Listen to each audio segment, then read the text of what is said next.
সুপ্রিয় শিক্ষার্থীবৃন্দ, আশা করি তোমরা সবাই ভালো আছো। মেকানিক্যাল ইঞ্জিনিয়ারিং চ্যানেলের পক্ষ থেকে তোমাদের সকলকে জানাচ্ছি আন্তরিক শুভেচ্ছা। এই ভিডিওটা তৈরি করছি সপ্তম শ্রেণীর শিক্ষার্থীদের জন্য। 2024 শিক্ষাবর্ষের বার্ষিক সামষ্টিক মূল্যায়নের বিষয়ভিত্তিক নির্দেশনা প্রকাশ করা হয়েছে। আজকের ভিডিওতে আলোচনা করব সপ্তম শ্রেণীর হিন্দু ধর্ম শিক্ষা বার্ষিক পরীক্ষার সিলেবাস এবং মানবন্টন নিয়ে। প্রথমে দেখো, এখানে হচ্ছে তোমাদের কিছু মূল্যায়ন নির্দেশনা দেওয়া আছে, তোমরা এখান থেকে নির্দেশনাগুলো পড়ে নিবে। আমরা সরাসরি চলে যাচ্ছি সপ্তম শ্রেণীর হিন্দু ধর্ম শিক্ষা বার্ষিক পরীক্ষার সিলেবাসটা নিয়ে।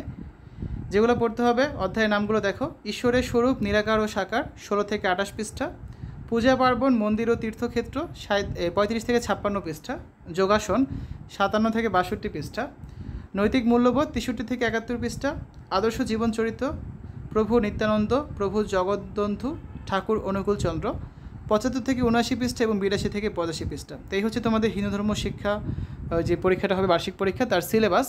এরপর যে আমরা হচ্ছে তোমাদের পরীক্ষার মানবন্টন নিয়ে আলোচনা করব। তো শিক্ষণকালীন থাকবে 30% মূল্যায়ন, আর সামষ্টিক থেকে থাকবে 70% মূল্যায়ন।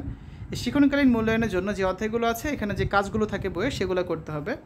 এখানে উল্লেখ করে দেওয়া আছে, যেমন অ্যাসাইনমেন্ট বা ব্যবহারিক কাজ থাকবে 10 নম্বরের, অনুসন্ধানমূলক কাজ বা প্রকল্প বা প্রতিবেদন থাকবে হচ্ছে 10 নম্বরের, আর শ্রেণী কাজ থাকবে পাঠ্যপুস্তকে যে একক কাজ, দলগত কাজ, ছক পূরণ, বক্স পূরণ রয়েছে, সেখান থেকে 12-10 নম্বর। এই মোট 30 নম্বর হচ্ছে তোমাদের শিক্ষণকালীন মূল্যায়ন। এবার আমরা সামষ্টিক মূল্যায়নে আলোচনা করি। 100 নম্বরে এটা লিখিত পরীক্ষা হবে, এটাকে 70% হচ্ছে কনভার্ট করা হবে, ঠিক আছে?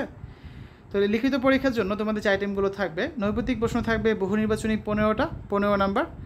এক কথায় প্রশ্ন থাকবে 10টা, 1 করে 10 নাম্বার। তারপর সংক্ষিপ্ত প্রশ্ন থাকবে 10টা, 2 করে 10 দুগুণা 20 নাম্বার। রচনামূলক প্রশ্ন থাকবে দৃশ্যপটবিহীন 5টা, এখান থেকে তোমাদের অ্যান্সার করতে হবে 3টা, প্রত্যেকটা 5 করে, 3 5 15। রচনামূলক প্রশ্ন দৃশ্যপট নির্ভর, সেরকম প্রশ্ন থাকবে 7টা, সেখান থেকে অ্যান্সার করতে হবে 5টা, প্রত্যেকটা হচ্ছে 8 নাম্বার করে, 5 8 40। এখন একটা প্রশ্ন তো 8 নাম্বার হলে অনেক বড় লিখতে হবে, এই জন্য সেই প্রশ্নটার ভিতরে আবার 2টা করে অংশ থাকবে, ঠিক আছে?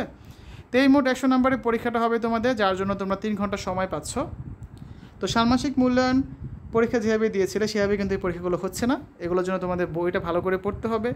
এই জন্য এখানে একটা নমুনা প্রশ্ন দেওয়া আছে, যাতে তোমরা ধারণা পেতে পারো যে তোমাদের পরীক্ষাটা কীভাবে না হতে পারে। তো আমরা পরবর্তী আরেকটা ভিডিওতে হচ্ছে নমুনা প্রশ্নপত্র নিয়ে তোমাদের সাথে আলোচনা করার চেষ্টা করব।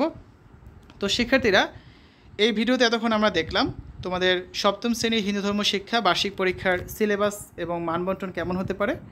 আশা করি তোমাদের কাছে ভিডিওটা ভালো লেগেছে। আমরা পরবর্তী ভিডিওগুলোতে হচ্ছে তোমাদের বাকি বইগুলোর বিষয় নিয়ে আলোচনা করব। তো সেই ভিডিওগুলো দেখার আমন্ত্রণ জানিয়ে আজ এখানে বিদায় নিচ্ছি।